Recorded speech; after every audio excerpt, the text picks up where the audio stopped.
is Hector Escobar. My team is COLLEMBOLA, and we're located in Woburn, Massachusetts, as well as Salt Lake City, Utah. Our team members are part of scientific systems as well, so we're a small group of engineers that are really interested in GPS denied navigation. And that's how we came up together and decided to apply to the challenge. Our inspiration for participating in the challenge is the fact that we work a lot with autonomy and a lot with GPS denied environments. And what better world to put all our technologies together than to showcase them or present them at the sub-T environments. We are designing it so that it is robot independent. So we don't really necessarily need to create our system for a specific robot, for let's say for an air vehicle or a ground vehicle. We're trying to make our system work for any robot. So for this particular environments, we're using both a ground vehicle and an air vehicle, but with the idea that our system could be used for any type of robot. So our ground vehicles are able to detect the ground plane as well as detect cliffs. And once they do that, they mark that specific cliff in the map.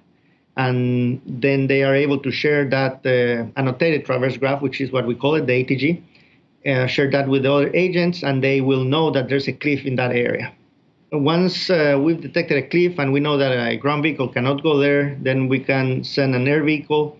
And the air vehicle, of course, has more degrees of freedom to go up and down. And we have basically in our vehicles two lasers, basically one pointing up and one pointing down, so they can sense the ceiling and they can sense the ground. And in that way, they can regulate their altitude.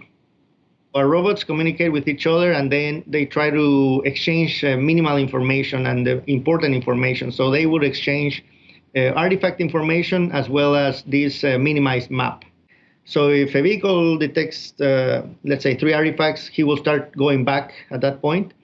And on the way, he will start sharing that information with other vehicles, and whoever is closer to the entrance will relay that information to the base station. One of the things we're trying to do is to economize a map or make a map that it's reduced.